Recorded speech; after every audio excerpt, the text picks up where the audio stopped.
우리 지난번에 봤지만 1절부터 그냥 슬쩍 한번 읽어가 보고 끝에 666이라는 말이 나오니까 그것 한번 짚어보도록 하지요. 계시록 13장 12절, 1절, 내가 보니 바다에서 한 짐승이 나오는데 뿔이 10이요 머리가 7이라.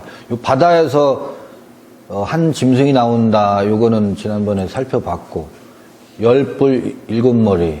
용도 10뿔 7머리였었고,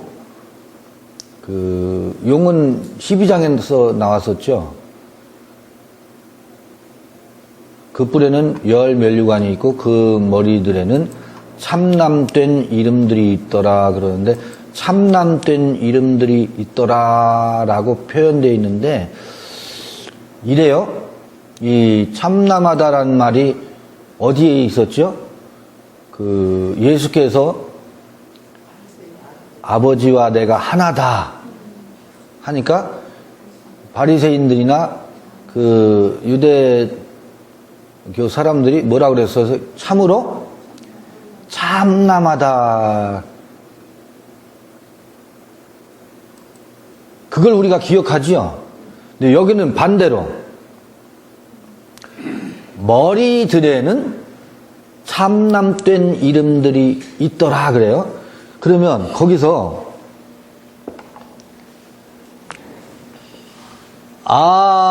아버지와 나는 하나다 할 때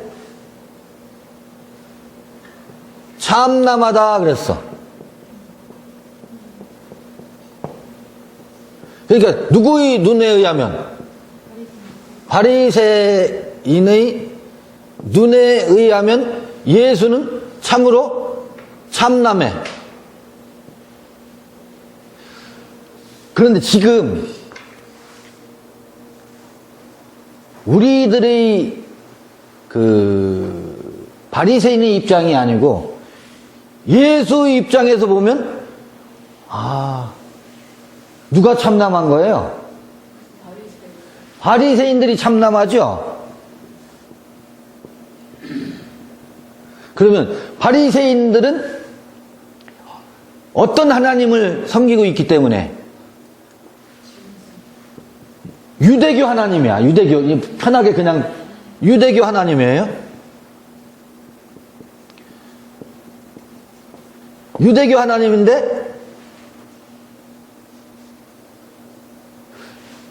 바리새인들은 이 하나님의 관점을 가지고 아버지와 우리가 같을 수가 있나? 말도 안 되는 소리지. 왜? 하나님은 어떤 분이기 때문에? 바리새인들에 의하면 하나님은 우리가 감히 얼굴을 들어서 볼 수도 없고, 구약 성경에도 그래서 보면 눈이 뭐니까 등 뒤로 갔다고. 율법의 하나님에 의하면 감히 우러러 쳐다볼 수 없는 존재야, 그 하나님이. 그런데 하나라고 말한다고. 그러니까 이걸 참남하다고 말한다고. 그런데 아버지와 내가 하나라고 하는 관점이 이게 참남한 게 아니라면 요게 도리어 참남한 거지. 왜? 이들은 하나님을 칭하고 있는데 이 하나님을 무엇으로 바꿔놓고 있어요? 어무하셔서 감히 바라볼 수 없는 위대한 하나님으로, 이제 쉽게 말하면 무소부재하신 하나님으로, 전능한 하나님으로 이 아버지를, 예수의 아버지를, 그러니까 나를 무엇으로 하고 있어요? 이렇게 이름하고 있어요. 이런 이름들을 부여하고 있어요. 요거를 뭐라고 하냐면 여기서는 그 머리들에는 참남된 이름들이 있더라. 이걸 뒤집어서 거꾸로 보면 그 7머리가 전부 이런 이름들이 붙어 있어요. 이런 이름들이 붙어 있다고. 영광의 하나님,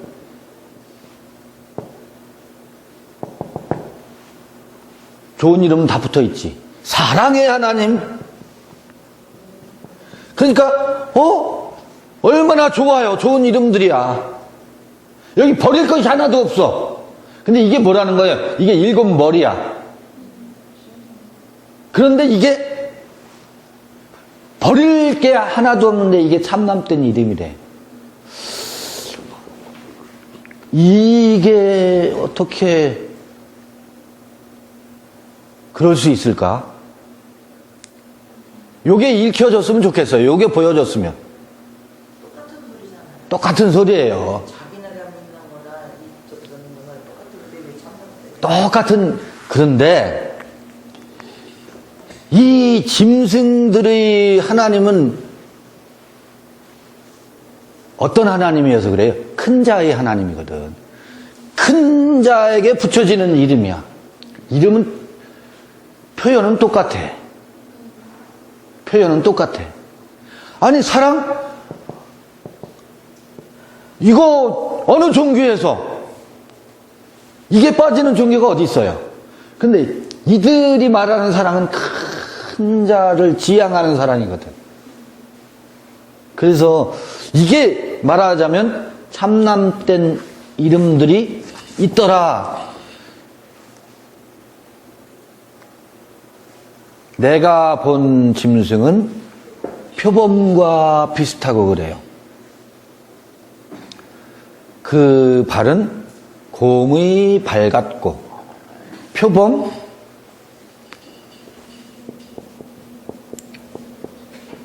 그 다음에 곰, 그 다음에 사자.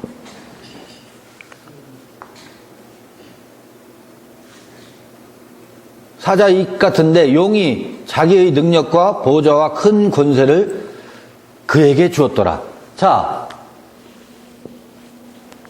이게 다니엘서에서 나오는 우상이거든요.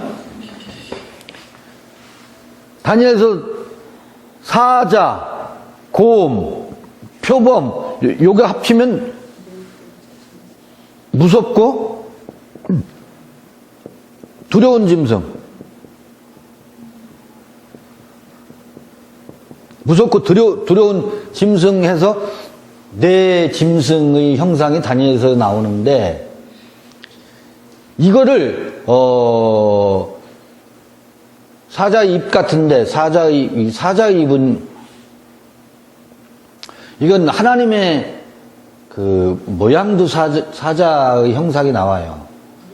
짐승의 형상도 사자의 형상이에요.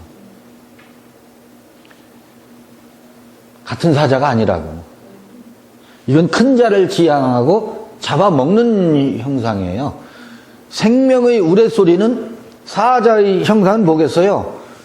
생명이 우렁차게, 그 생명의 역동성이 사자의 포효와 같이 생명의 물소리가, 천둥소리가, 그 번개소리가, 그 검은 곳 소리가 사자의 소리처럼 포효하는, 생명을 살리는 사자의 형상이고, 이거는 생명을 어떻게 해요? 잡아먹고, 곰은 전쟁하고 움켜쥐면 곰 한번 잡히면 안 놓는다고. 교리의 이빨이거든, 이게. 교리의 발톱이지. 그런 것들을 표현하는데, 봐요. 사자의 입 같은데, 용이 자기의 능력과 보좌와 큰 권세를 그에게 주었더라 그래요. 거기 능력과 보좌와 권세를 용이 짐승에게 주었더라 그래요.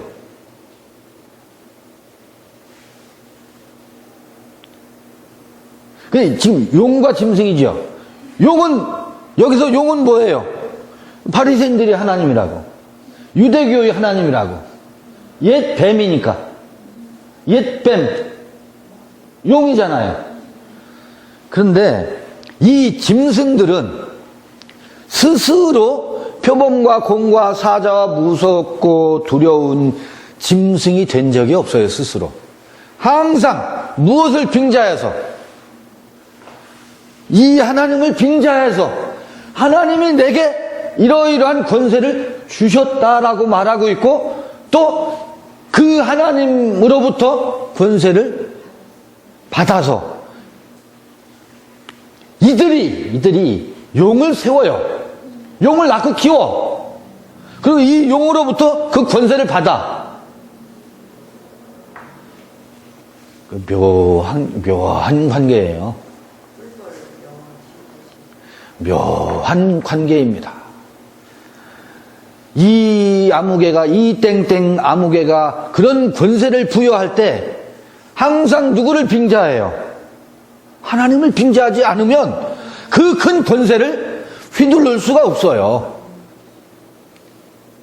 용으로부터 받아서 그 권세를 휘두른다고. 용은 누가 낳았어요?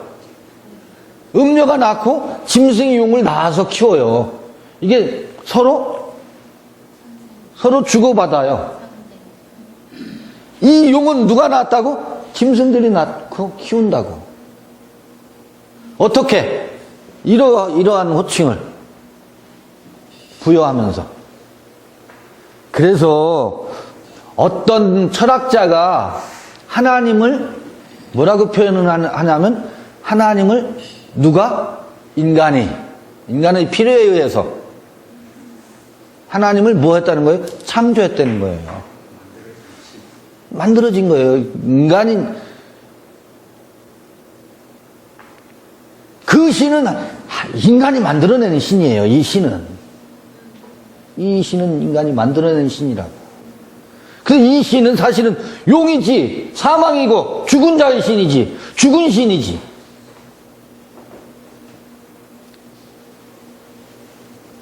그래서 오히려 그런 철학자들이 포이에르 마크라는 사람이 신에 대해서 그렇게 표현을 하거든.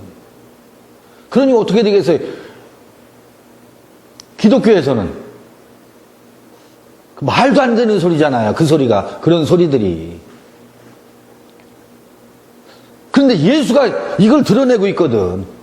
예수가 요한복음 8장에 보면 이게 거짓말장이고 옛뱀이고 마귀고 살인자라고 예수가 이걸 들통내고 있거든. 드러내고 있거든. 우리에게서는 이게 드러나야 된다고. 예수의 생애는 그걸 드러내는 생이었더라고요. 이게 주고받아죠. 여기서 권세를 받아. 그러니까 능력과 보좌와 보좌. 이게 보좌가 뭐겠어요? 자리지, 자리.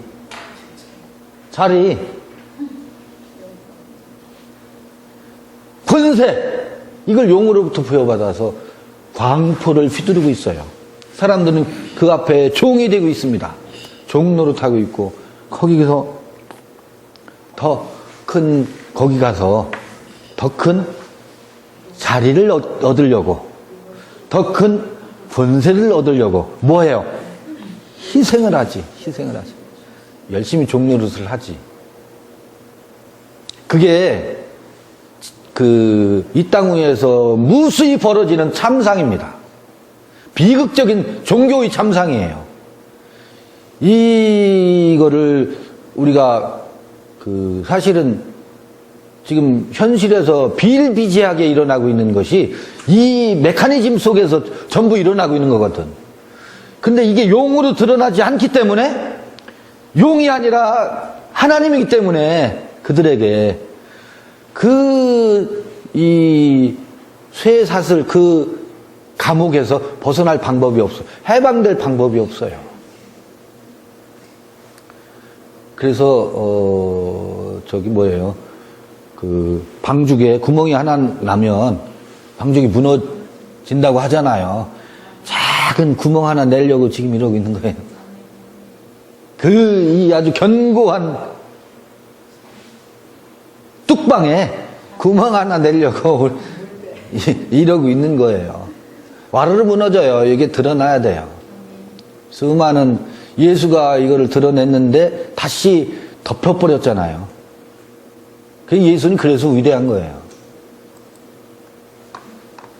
그의 머리 하나가 상하여 죽게 된 것 같더니 죽게 되었던 상처가 나음에 온 땅이 이상히 여겨 짐승을 따르고. 이 희한해. 그 머리 하나가 상하여 죽게 된 것 같더니 누가 죽였어요? 예수가 이거를 드러내고, 예수가 이거를 드러냈잖아요. 그리고 그 머리를 박살냈거든. 머리 하나를. 베드로에게 있었던 그 머리를 박살내고, 아니 광야에서 놋뱀이 들렸잖아요. 머리가 박살나는 장면이잖아요. 예? 불뱀에 물려 죽어가던데 머리를 박살냈잖아. 머리가 박살냈는데 어떻게 됐다고? 죽게 되었더니 상처가 나음에 온 땅이 이상히 여겨 짐승을 따른대요. 이게 참, 이게 누가 기록하고 있어요? 요한이 기록하고 있다고. 요한은 그 머리가 박살나는 걸 봤어. 봤는데, 제자들이 떠나가고 요한은 지금 어디에 와 있어요? 밤모섬에 유배되어 왔고, 온 땅은 그 짐승이, 아니 그 죽었던 머리가 다시 살아나서 어떻게 난리가 치고 있잖아요. 그 당시에도 그 박살난 머리를 이제 땅에 묻고 생명의 세계가 활짝 만개해야 되는데, 그 꽃을 피워야 될 나는 어디에 와 있어? 유배되어 있잖아요. 밤모섬에 유배되어 있고. 이 상처를 다시 유대교가 다시 살아나고 있잖아요.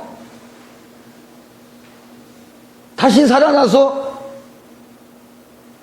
그 시대에도. 근데 그 박살났던 그 머리가, 상처가 다시 살아나서 지금 한국에도 온 천지에 그 용천지가 됐잖아요. 용천지가 다시 살아난 것이 보이지요. 이게 무슨 얘기인가. 이게 이래요. 우리들도요. 그래 그거 짐승이고 용에게 권세를 받은 거야. 이게 우리한테도 드러났다가 삶이 고달프면 아닌게벼. 그래서요, 그 박살난 상처난 머리를 다시 치유하고 그 우상을, 우리 안에서 우상을 다시 살려내서 우상을 섬겨야 마음이 편해진다고. 편해지나요? 갈등하지 또. 이게 묘한 심리예요.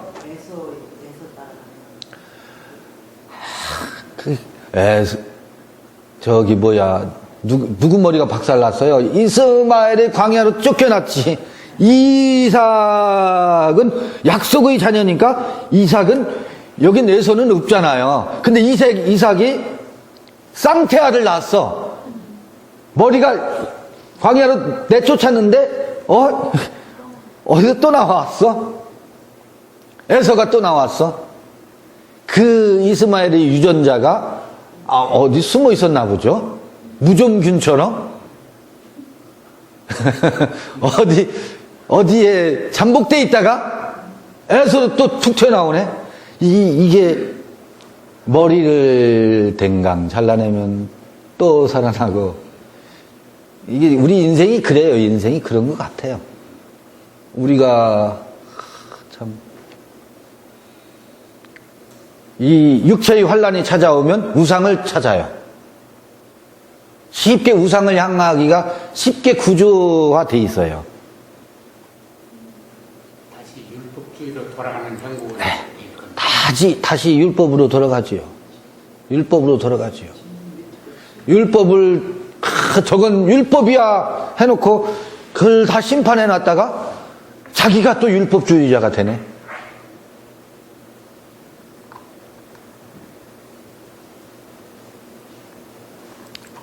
용이 짐승에게 권세를 주므로 용에게 경배하며, 용에게 경배해야 돼요. 그래야 누가 자기 능력과 여기 보좌와 권세를 지킬 수 있어요. 용을 경배하지 않으면 짐승이 자기의 용에게 부여받은 능력과 보좌와 권세를 유지할 수가 없어요. 용을 경배해야 자기 자리를 유지해요.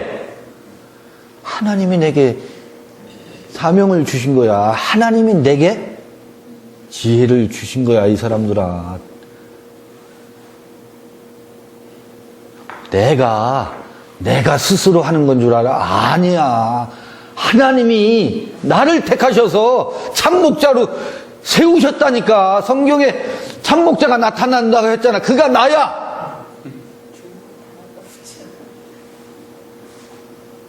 누가 있어야 짐승이 자기 그 능력과 보좌와 권세를 유지할 수 있어요? 용이 있어야. 그래서 용을 경배해야 돼요.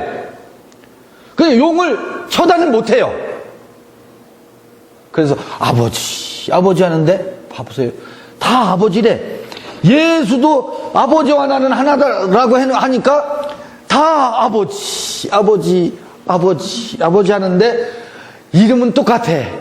아비, 멜렉, 아브라함, 아버지. 나는 양자의 영을 받아서 아버지라. 다 아버지래.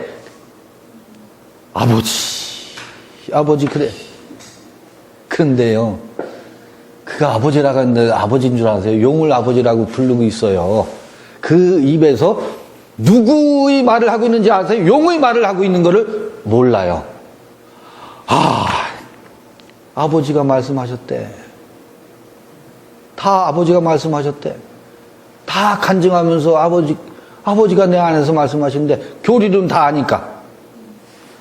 다 아버지가 말씀하셨대. 아버지. 우리 집사람도 주여. 운전하고 가다가 급브레이크 밟으면 아이고 주여.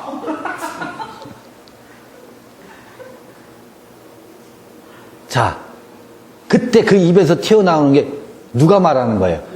우리 집사람이 말하는 거예요? 아니면 그 안에 있는 짐승이 말하는 거예요? 용이 말하는 거예요? 누구를 용으로 삼고 있어요? 그 주를 용으로 삼고 있기 때문에 그 짐승이 말하게 하는 거예요. 이게 분별이 돼야 돼요. 그 기름 부음이 곧 나라고 하면 내 말을 하는지 그 기름 부음이 말하는 것인지 내 안에 짐승과 용이 말하고 있는 것인지를 그게 분별이 돼야 돼요. 그러니까 표정과 말 하나를 딱 들어보면 그 안에 짐승의 소리를 하고 있구나. 아니, 예수도 아버지하고 말하고 있고 하늘에 계신 우리 아버지여 이름이 그렇게 여김을 받으시옵소서 그러잖아요. 아까 뭔 질문을 해서 그 하나님 그 정답 왜? 다 그들도 아버지라고 하고 우리도 아버지라고 해요. 하늘에 계신 우리 아버지여 하는데 이 용을 하늘에 계신 우리 아버지여 한다고. 그들의 하늘은 저기야. 그 아버지가 누군데 하면 아버지가 어디 계신데 그러면 교리를 배워서 다 알아. 우리가 성전이고 이 지성소에 계신 아버지를 우리도 아버지라고 말해. 그걸 대질문하면 그렇게 답을 하는데 아까 아버지 할 땐 그 아버지가 아니었었거든. 저 용버지였거든. 용버지. 신버지였거든. 용할아버지들 아버지라고 한 것을 좀 전에 했는데 그 아버지가 그러니까 어디 있는데 이렇게 부르면 우리 안에 계시지 이 아버지라고. 난 우상을 말한 게 아니야. 요게요 왔다 갔다 해요. 순식간에 변신을 해요. 자기가 지금 누구를 아버지라고 부르고 있는지를 몰라요. 친자 확인을 해야 된다니까. 친자 확인을 해야 된다니까. 내 안에서 내가 용이라는 걸 가르쳐 줘야지, 보게 해주셔야지 못하잖아요. 그래서 지금 이런 시간이 필요한 거예요. 이게 우리 안에 찌들려 있기 때문에 그 짐승의 소리를 말하면서 우린 몰라요. 하나님의 은혜라고 말해. 너무너무 자동으로 말하는데 여기 그런 얘기가 나올 거예요. 또 짐승이 큰 말과 참남된 말 하는 입을 받고 그러죠. 짐승이 큰 말과 참남된 말을 하는 입을 받고 또 42달 일할 권세를 받으니라. 그러니까 이방의 뜰이 있었죠. 성전 밭 마당을 짓밟는 기간이 있죠. 그 짐승이 우리의 이방의 뜰에서 우리의 그 율법 아래에 있던 우리 자신의 속성 있잖아요. 그것을 42달 짓밟고 우린 42달 그것에 짓밟혀요. 이게 상징적인 42달이에요. 우리가 42달 동안은 짓밟히는데 거기가 어디예요? 성전 밖이에요. 성전 마당이라고. 그러니까 우리는 어디서 살아요? 사실은 성전 마당에 산다고. 그런데 희한한 것은 성전 마당 안이 지켜지고 있어요. 물론 거기도 그런데 그게 드러나질 않을 뿐이지. 사실 그 싸움이에요. 그 안에는 1260일을 해가 비추어서 아들을 키워가요. 아들을 키워가는. 그게 우리 안에 나란히 가요. 나란히 있어요. 저기 42달은 저 이방인으로 저쪽만을 놓고 말할 문제가 아니에요. 우리의 주요소예요. 우리가 징그러운 시간을 같이 겪었다고. 짐승이 입을 벌려 하나님을 향하여 회방하되, 이때는 용을 표방하고 예수의 하나님을 회방한다고. 왜? 이 아버지가 되면 무엇을 못하는지 아세요? 능력과 보좌와 권세를 부릴 수가 없어요. 이게 이해되세요? 왜냐하면 이 능력과 보좌와 권세를 표방해서 이거를 대대손손 누리려면 어떻게 해야 돼요? 이 아버지가 드러나면 안 되거든. 이 아버지는 각자에게 그됨으로 드러나야 되거든.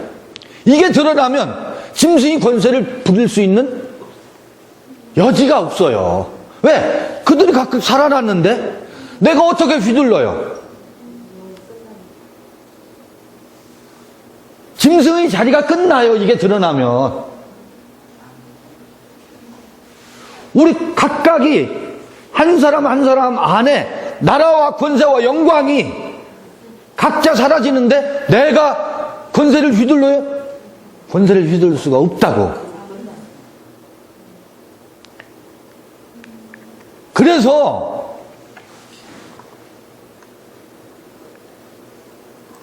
뭐를 회방해야 돼요? 요 아버지를 회방하고 요 용을 칭송해야 돼요. 이 용을 선양해야 돼. 요 용을 높여야 돼. 그래서 하나님을 회방한다는 것은 이 하나님을 회방한다는 얘기가 아니에요. 이 하나님을 회방한다고. 이 하나님을 회방한다고. 그렇죠. 이걸 회방한다고. 참 하나님을 회방한다고. 이 하나님은 내가 독점한 하나님이 아니거든. 한 분 한 분에게 이게 시천주예요. 이게 우리 동학에서 말하는 시천주라고. 한 분 한 분이 누구를 모시고 있다고요? 하나님을 모시고 있어서 그들을 내가 능력을 행하고 내 지위를 유지하면서 권세를 부려야 될 대상이 아니라 한 분이 뭐예요? 하나님을 모시고 있는 하나님이라. 하나님으로 대하는데 하나님을 내가 어떻게 홀대하겠어요? 하나님을 섬겨야지. 하나님을 모셔야지. 시천주예요. 그래서 동학이 위대한 거예요. 한국에서 나온 거지만 위대한 거예요. 근데 이 사상이 계시록 사상이고 예수의 사상이고 이 사상이 이 성서의 사상과 맥을 같이 하고 있어요. 이건 뭐, 이런 얘기를 하는데 머뭇머뭇 될 이유가 없어요. 근데 그런 말을 하면 싸웠다 그래고 죽었다 그래고 아, 그러죠. 생산한다고 그래고 그래요. 이거 뒤죽박죽 동학하고 성서하고 비빔밥 만드는 거야? 아니, 돈가스에다가 케찹을 발라 먹어야지 고추장을 발라 먹을 수 있어요? 돈가스는 케찹을 발라 먹어야지. 그러니까 이런 얘기하면 갑자기 왜 잘 나가다 동학 얘기를 왜 거기다, 이건 저기 뭐야, 돈가스에다가 고추장 발라 먹고 있는 소리 하고 있네. 그렇게 말하지요.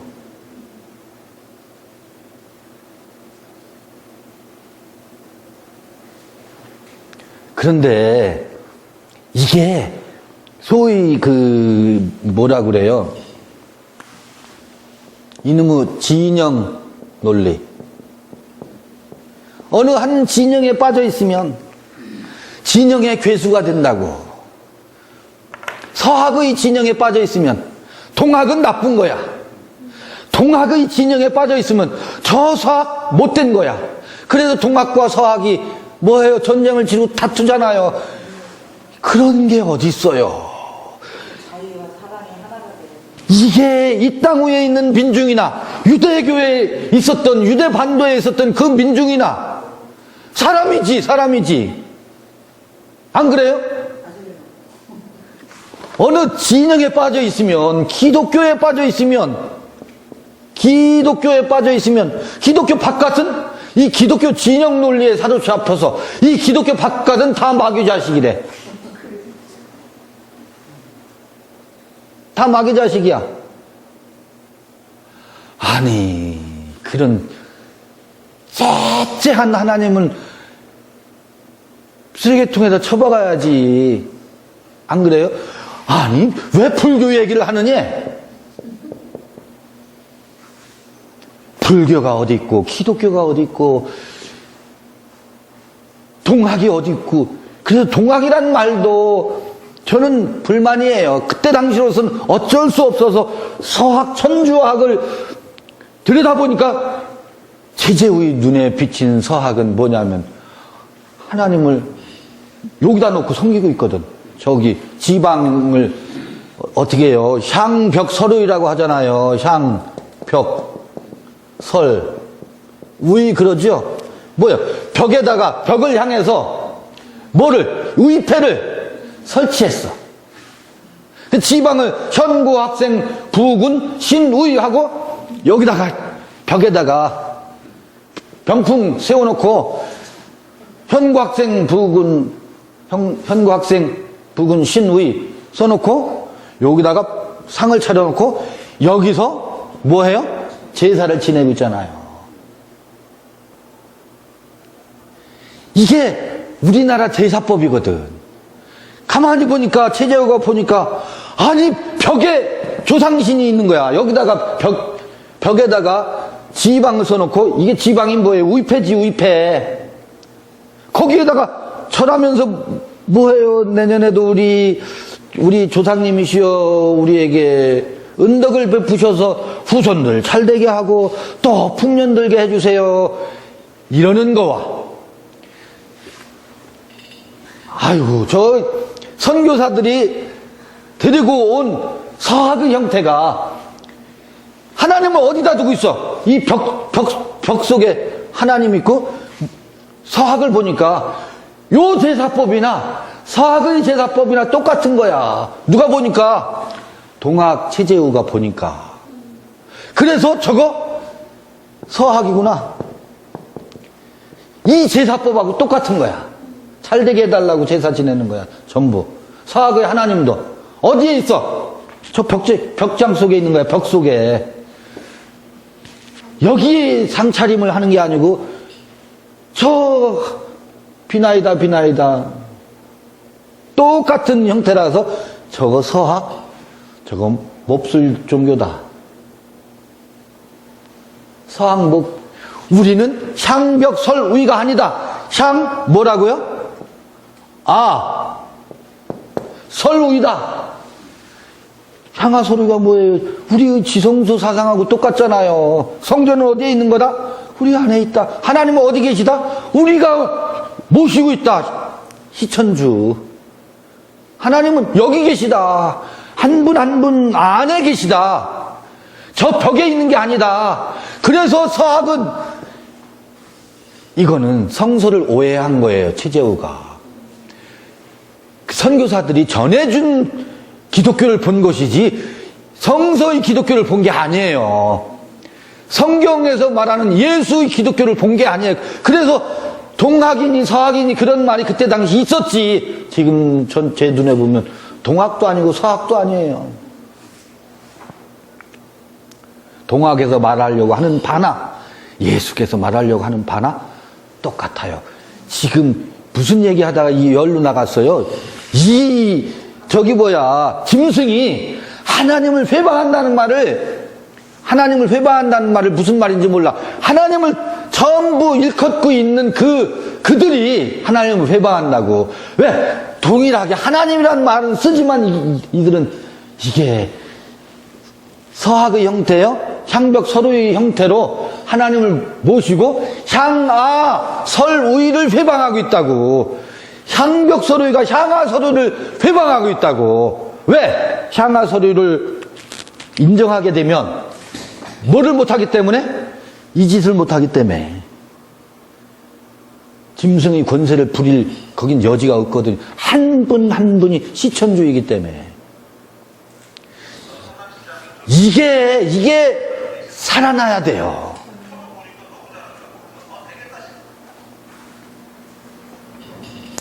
이게 이 짐승이 하나님에 대해서 회방하고 있는 모습이지. 회방하고 있죠? 이렇게 회방하는 방식 아시겠죠? 이게 회방의 구조예요. 그러니까 뭐예요? 아버지께서 아니 아버지를 좋아하는 분들이 많이 있더라고. 아버지 하는데 짐승의 소리라고 하는 것을 아니 자기 안에 있는 자기가 모시고 있는 용이에요. 뭐 해봐야 된다고? 친자 확인해야 돼. 친자 확인.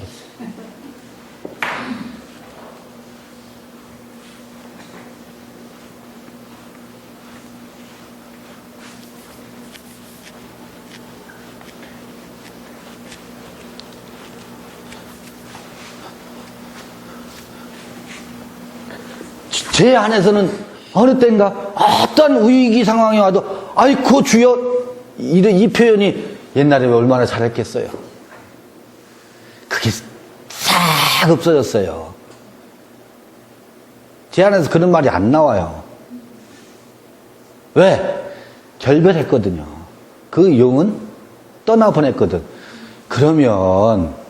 그러고 나면 아까 그 하나님을 인간이 자기의 필요에 의해서 창조한 창조물이다라고 누가 말했다 그랬잖아요. 그러면 지금 이렇게 용을 섬기던 이들이 이 용이 떠나고 나면 목숨이 떠나가는 거잖아요. 얼마나 어떤 문제가 생기겠어요. 완전히 허무주의와 두려움뿐만 아니라 공황 상태에 빠져요. 무정부 상태에 빠져요. 어떻게 해야 될지 몰라. 도대체 어떻게 살란 말이야? 어떻게 살아가란 말이냐?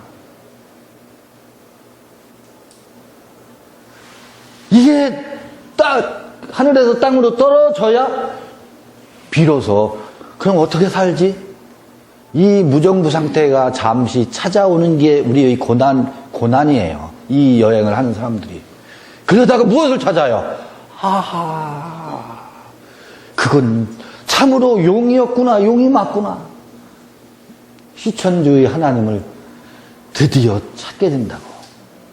이 시천주의 하나님을, 이게 이제 불행한 게, 이 하나님을 못 찾아요. 이 하나님을, 도대체 이 하나님을 몰라. 그래서 이 하나님이 드러날 때 사자의 형상이 드러나거든. 하나님의 사자.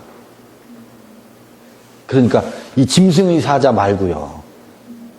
그때는 하나님 나라를 선포하는데 사자 후를 토해요. 왜?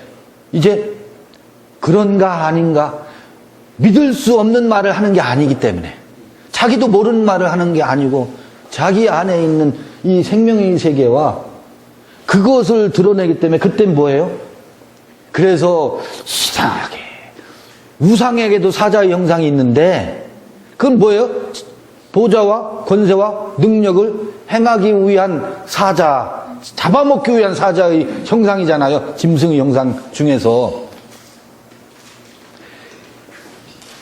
이 용을 떨궈내고서 이 하나님이 드러나면, 이 하나님을 드러내는 것이 나의 생명이고 우리의 생명이기 때문에 이 생명의 소리를 내기 위해서 사자후를 토한다고.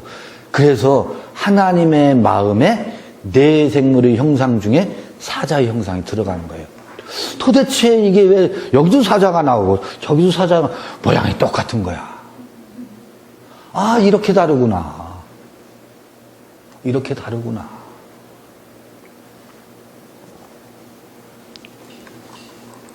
이게 지난번에 어떻든 봤는데 또 복습하면서 이렇게 하네요. 또 권세를 받아 성도들과 싸워 이기게 되고 각 족속과 백성과 방언과 나라를 다스리는 권세를 받으니, 이게 잠시 그런 현상이 생기죠. 짐승들이 하는 짓입니다. 죽임을 당한 어린 양의 생명체계, 창세 이후로, 이거 창세 이후로는 수정했었죠. 씨를 뿌린 후로 농명되지 못했다는 건 왜 씨를 뿌렸는데 씨를 새가, 돌이, 가시덤불이 질식시켰다는 말이 되겠죠. 이 땅에 사는 자들은 다 짐승에게 경배하리라. 농명되지 못했다는 게 뭐예요? 씨가 뿌리를 내리지 못했다는 거지. 씨가 땅에 떨어져서 감추었다, 땅에 덮였다가 감추인 것이 드러나지 않았다라는 얘기지.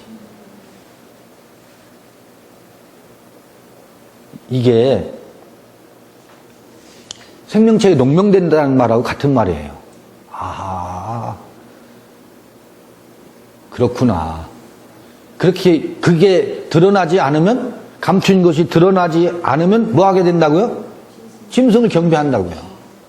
짐승에게 경배하리라. 누구든지 귀가 있거든 들을지어다. 사로잡는 자는 사로잡힐 것이요 칼로 죽이는 자는 자기도 마땅히 칼에 죽으리니 성도들의 인내와 믿음이 여기 있느니라. 이 메커니즘이라고. 사로잡는 자는 사로잡힐 것이요, 사로잡힐 자는 사로잡힐 것이요 라고 해도 되고, 칼로 죽이는 자는 자기도 마땅히 칼에 죽으리니 뭐예요? 아까 그 짐승 짓을 하지요? 짐승 짓을 하면 또 다른 짐승에 의해서 잡아먹혀요. 짐승. 다단계 짐승이야. 다단계 짐승.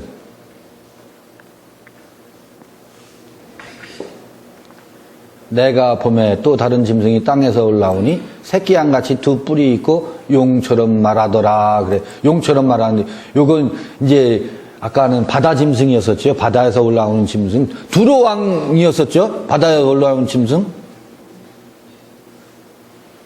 그 바다에서 올라오는 짐승은, 두로왕이라고 하는 것은 아까 뭐 바벨론이 무너졌다 바벨론이요. 그게 이제 바벨론이거든요. 그게 바벨론이 짐승이에요. 바다에서 올라오는 짐승이.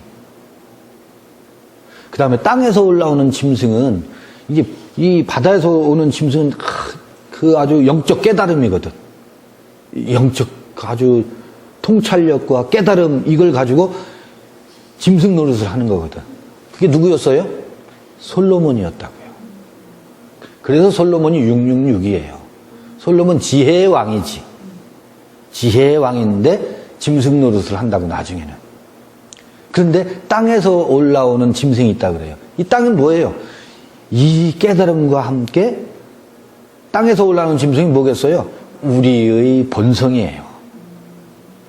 우리의 본성 속에 있는 욕망이에요. 욕심. 이 머리에서는 큰 깨달음을 가지고 바다에서 올라오는 짐승으로 형상화됐고, 그 짐승을 누가 뒤따르겠어요? 우리의 본성적 이기적인 욕망이 있잖아요. 이 이기적인 욕망이 짐승이지. 이 짐승과 이 깨달음의 짐승과 짐승이 짐승을 어떻게 하겠어요? 경배하죠. 왜? 그 바다 짐승의 능력과 보호자와 권세를 누가, 내 안의 이기적인 속성이 얼마나 그걸 접수하기가 좋아요. 그래서 땅에서 나오는 짐승과 바다에서 나오는 짐승이 이제 결합되지. 그러하죠?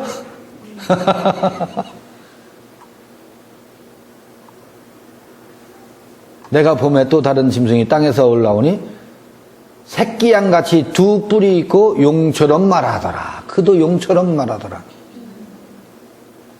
저가 먼저 나온 짐승이 모든 권세를 그 앞에서 행하고 내 욕망이 그걸 갖다가 채다가 그 권세를 부리는 거예요. 이 기가 막힌 얘기죠. 땅과 땅에 거하는 자들로 처음 짐승에게 경배하게 하니, 누가? 땅에서 나온 짐승이. 누가? 내 욕심이, 내 욕망이 바다의 짐승을 경배하게 하지. 나로 하여금 경배하고 내 주변 사람들에게 경배하게 하지. 참목자가 여기 계셔 하고 경배하게 하지. 하니 곧 죽게 되었던 상처가 나은 자니라. 아까 죽게 되었던 상처가 나은 자니라. 다 죽었는데 상처가 나아서 다시 살아나. 희한해요. 난 참, 저 많이 봐요. 그런 경우. 다시 돌아가요. 되돌아가. 그래도 여기에 진리가, 참 진리가 있대요. 그런가 했더니 아는 게 병 하고 다시 그 짐승을 다시 살려내더라고. 큰 이적을 행하되 심지어 사람들 앞에서 불이 하늘로부터 땅에 내려오게 하고, 그러니까 그 짐승이 다시 살려내서 그 짐승을 섬기지. 그 용을, 짐승 앞에서 받은 바 이적을 행함으로 땅에 거하는 자들을 미혹하며 땅에 거하는 자들에게 이르기를 칼에 상하였다가 살아난 짐승을 위하여 우상을 만들라 하더라. 이게 전도하는 거예요, 전부. 이게 전부 그렇게 한다고요. 봐보세요, 전도의 양태. 추수꾼들이 하는 바를 봐보세요. 추수꾼들이 얼마나 열심히 짐승을 섬기게 하기 위한 열심인지. 추수 얘기 동영상 찾아보면 있을 거예요. 우리 추수가 뭔지 아세요? 추수는 저 사람을 우리 멤버 만드는 게 추수가 아니에요. 추수는 뭐가 추수예요? 보라, 들을 보라, 그러고 쉬어져? 추수할 때가 되었다 그러잖아요. 예수께서 제자들에게. 아직 가을이 되려면 넉 달이나 더 있어야 되는데, 이 초여름에 쉬어지긴 어디 쉬어져요.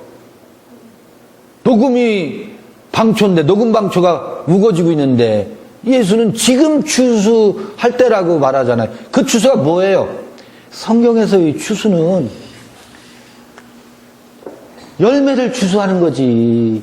열매를 추수하는데, 열매하면 전도 열매래 다. 전도의 열매.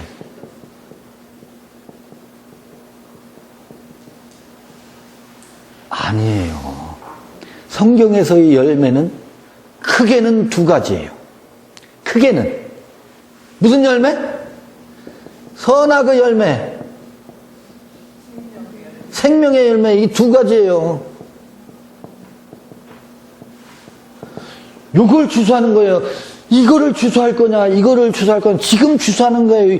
우리가 생명의 열매를 나누고 거둘 것이냐, 선악의 열매를 거둘 것이냐. 이건 넉 달을 기다리는 게 아니에요. 넉 달 후에 주소하는 게 아닙니다. 지금 여기서 우리가 무엇으로 대하느냐예요. 생명으로 대하느냐, 선악으로 대하느냐.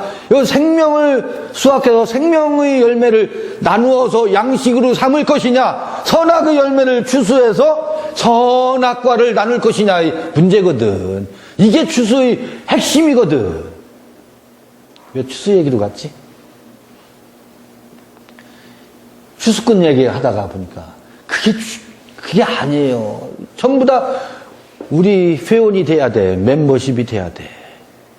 왜? 짐승의 그 보호자를 유지하려면 숫자가 많아야 되거든.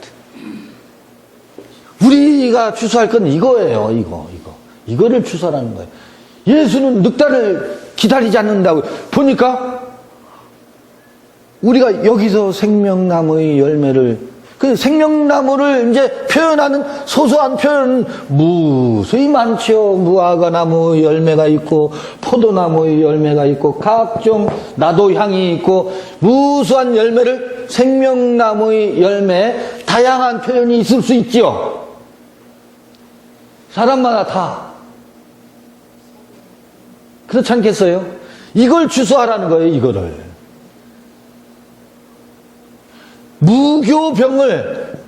무교병을 만들 수 있는 열매를 추수하라는 거예요. 누룩 없는 떡을 만들 열매를 추수하라는 겁니다.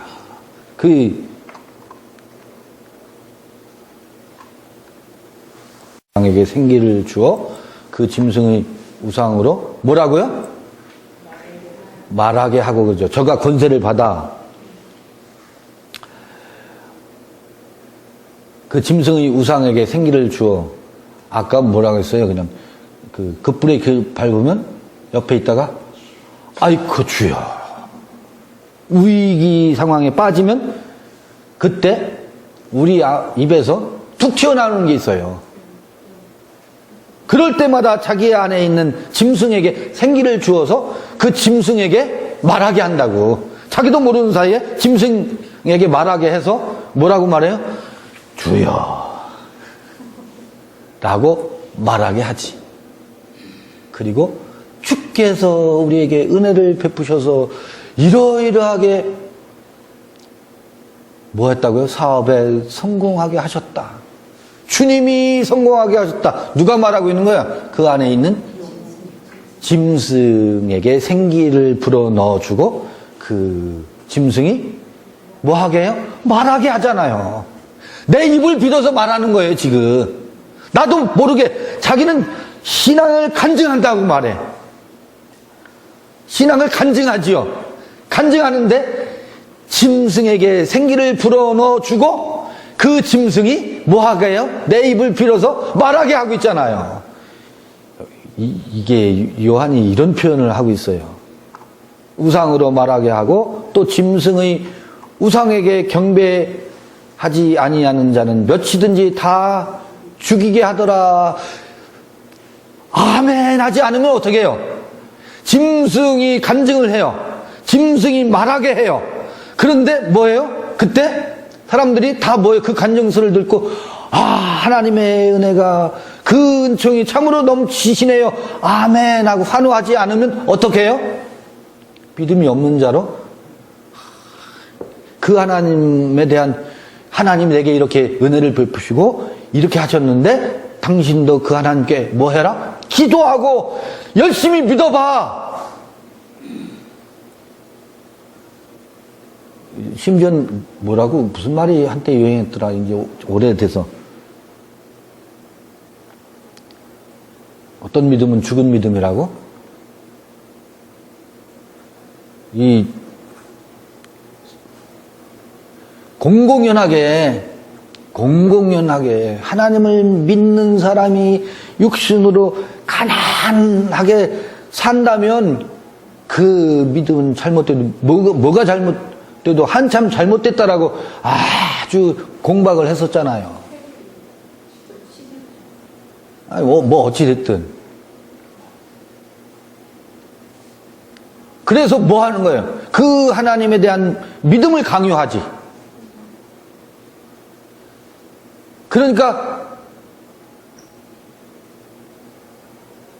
그렇게 해서요, 뭐 하게 하냐면, 여기 뭐라고 표현되어 있느냐면, 우상에게 경배하지 아니하는 자는 몇이든지 다 뭐 하게 하더라? 죽이게 하더라. 예수 믿는 사람이 가난하게 사는 것 어떻다고요? 큰 믿음이 없기 때문이야. 어떻게 그럴 수 있느냐? 하나님의 사람이 당신 믿음이 없기 때문에. 그러게 무엇을? 그 짐승을 더더욱 열심히 경배하도록 몰아치죠. 이게 이 세태의 종교의 세태예요, 이 시대에. 그래서 주눅들게 하고 옴딱달싹 못하게 하지. 음매 기주고, 나는 왜 이렇게 믿음이 없을까? 하나님은 왜 나를 이렇게 버려두시지? 왜 나를 이렇게 가난하게 살게 하시지? 열심히 기도하고 11조하고 새벽 기도하는데도 여전히 나는 뭐예요? 가난해. 이상하다. 이게 내 믿음이 어디가 잘못됐지? 이러고 산다고. 짐승을 경배하게 한다고. 끊임없이 채찍질하면서.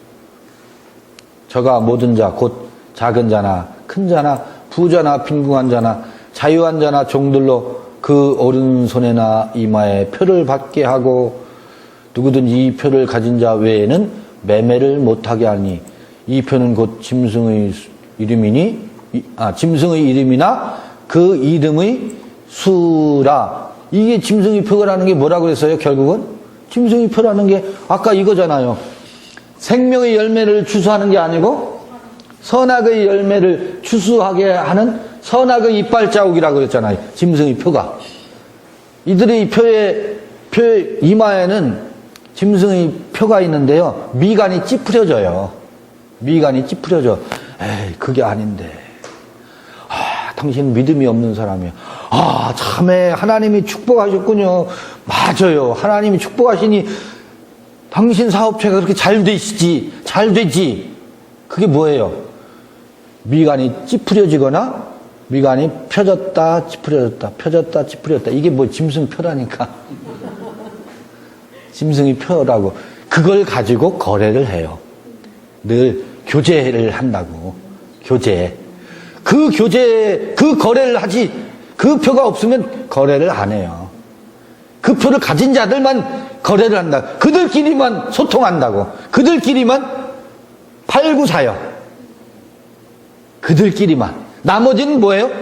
마귀 자식들이야.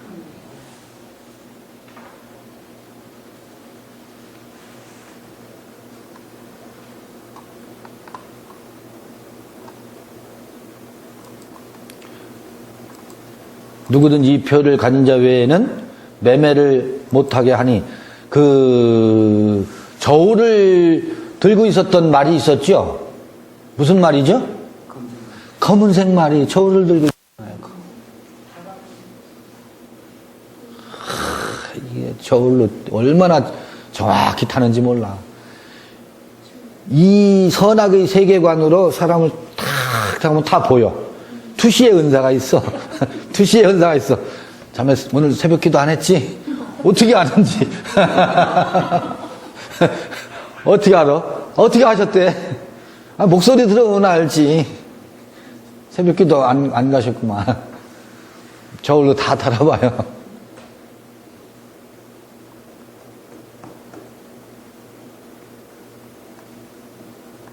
짐승의 이름이니 그 이름의 수라. 지혜가 여기 있으니 총명 있는 자는 그 짐승의 수를 세어보라. 이 대표 선수가 누구라는 거예요? 솔로몬이라는 거예요. 대표 선수가 솔로몬이라는 거예요. 666이 또 하나 나와요. 저기 바벨론 할 때의 그 백성들의 명단에서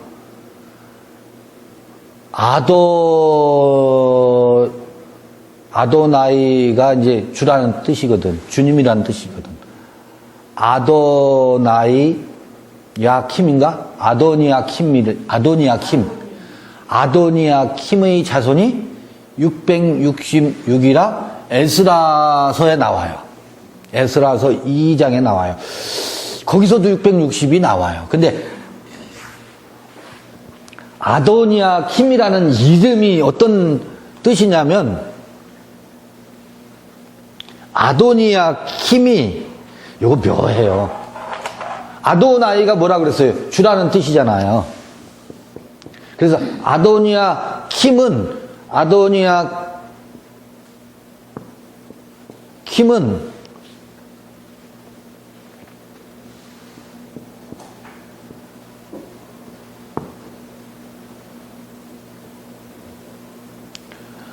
아도니아킴 여기에 들어갔나 모르겠네. 아도니아킴은 어떻든 스펠은 좀 틀릴 수 있어요. 이 아도나이는 주라는 뜻이고 요 킴은 뭐냐면 적대자라는 뜻이 있어요. 그러니까 뭐겠어요? 적대자의 주래. 이 아도니아킴이라고 하는 이름이 적대자의 자손이래. 근데 줄 바벨론의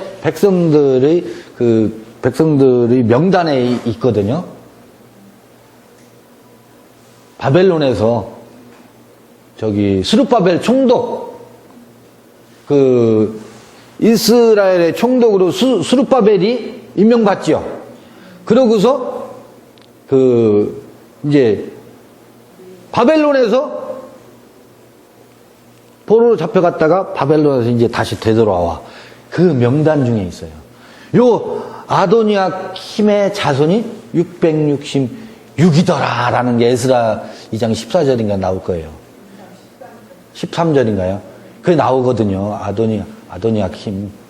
거기서 666명의 자손이 나오고 솔로몬의 세금 징수할 때 666 금 달란트를 백성들에게 세금으로 거두어서 그걸로 무엇을 만들어요? 에? 방패를 만든다고. 그게 뭐겠어요? 이 솔로몬의 지혜를 훼손하고 솔로몬의 보세요. 솔로몬의 지혜에 의해서 사실은 이스라엘의 왕정시대라고 하는 것이 그 사사시대를 지나서 왕정시대가 그 왕정시대가 뭐예요? 원래 사람들이 마음이 어때서? 왕을 구했었잖아요. 사람들의 마음이 강팍해지고 부패해서 왕 제도를 세우는 거거든. 그게 사울, 다윗, 솔로몬이잖아요. 3대 왕에 의해서 마무리되지요. 근데 이때 솔로몬의 지혜가 이 이스라엘 나라의 지혜의 정점이거든. 정점인데 이 나라의 제도 자체가 사실은 하나님을 주로 섬기지 못하기 때문에 나타나는 왕을 세우기 위한 왕의 제도에서 탄생했잖아요. 그래서 열왕기 상하가 있지. 열왕 시대가 있다고. 수많은 왕들을 세우고 요건 통일왕국이지. 수많은 조그맣게 이제 왕들이 열왕기를 지나서 통일왕국이 사울, 다윗, 솔로몬 왕인데 요게 지혜의 정점이라고. 지혜의 전성시대라고. 온갖 봐요. 나라와 권세와 영광 이게 뭐예요? 전부 다 나라와 권세와 영광이 솔로몬의 지혜에 의해서 정점에 도달하니까 이 나라도 누구 거예요? 솔로몬 거야. 권세도 누구 권세야? 솔로몬 거야. 영광도 누구 영광이야? 솔로몬. 이게 6이에요. 이 지혜가 절정에 이르니까 솔로몬이 뭐가 됐어요? 이 나라도 내 것이고, 그리고 이 왕으로 있는 솔로몬의 왕권의 지위가 누구 거예요? 그것도 내 것이고, 그로 인해서 얻는 영광이 누구 거예요? 그것도 솔로몬 것이요. 나라와 권세와 영광이 아버지께 있나이다. 이게 주기도문이잖아요. 여긴 나라와 권세와 영광이 누구에게 있어? 내게 있다. 그때 나는 어떤 나예요? 지혜로운 나야. 이게 그래서 바벨론으로 잡혀간다고. 그게 네게 아니다. 이게 이제 남유다 북이스라엘로 나뉘면서 잡혀간다고. 이게 666이에요. 이거를 나라와 권세와 영광을 지키려니까 세금을 666 달란트를 걷어가지고 방패를 만들어서 이걸 지키려고 하잖아요. 이걸 지키려고 한다고. 이걸 지키려고 한다고. 그 세금 징수가 666이에요. 아이고, 지금 그 헌금의 숫자가 666이에요. 지금. 세금 징수에서요, 방패 만들고 있어요. 참목자의 방패를 숫자와 30만이다 하는 숫자와 그들의 무엇으로? 거둬들인 세금으로 무엇을 만들고 있어요? 그 성을 지키는 방패막이로 삼고 있지. 그게 뭐라는 거예요? 그게 666이잖아요. 그거는 모든 단체들의 특성이에요. 666의 특성이에요. 맞나 모르겠네. 지가 성경을 아주 지멋대로 풀고 있죠?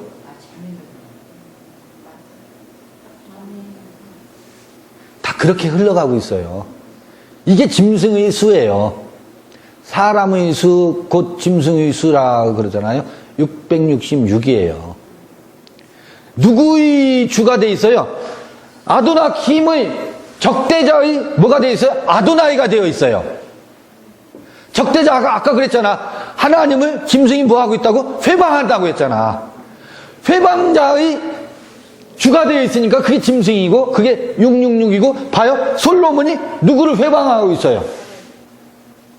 아버지를 회방하고 있다고. 이게 두로 왕의 자리에 올라가서 솔로몬도 두로 왕의 자리에 올라가서 그걸 회방하고 있다고. 이 지혜가 이게 뭐 우리는 솔로몬의 지혜하면 아이를 놓고 다투는 그 지혜로운 재판 있잖아요. 판단을 우린 떠올라서 우리에게도 솔로몬의 지혜를 주옵소서가 우리의 기도 제목이었었잖아요.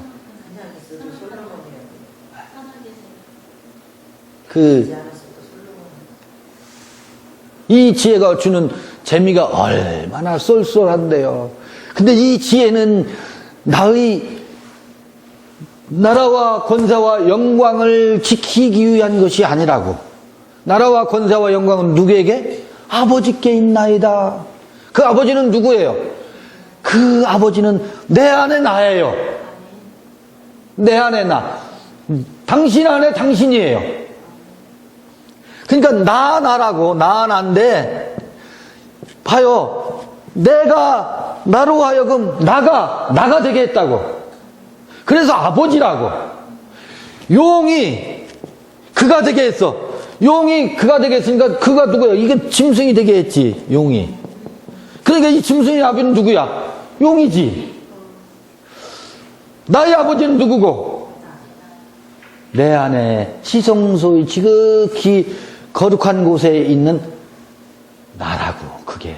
그래서 나를 나되게 해서 이게 뭐예요? 아버지인 거예요.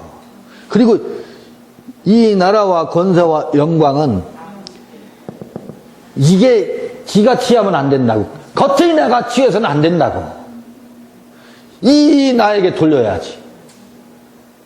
그래서 목에 힘 들어갈 필요가 없어요. 힘 줄 수도 없어요.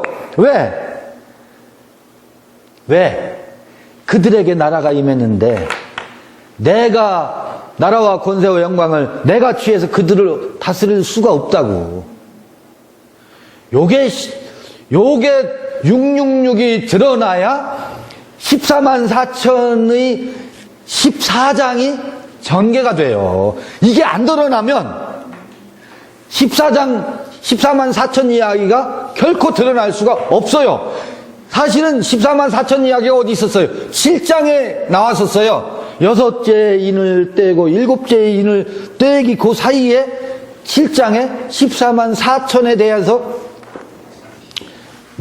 인친다는 얘기와 함께 인을 친다. 인을 친다라는 것은, 인을 친다라고 하는 것은 인을 떼는 것이, 인을 치면서 인을 뗀다고.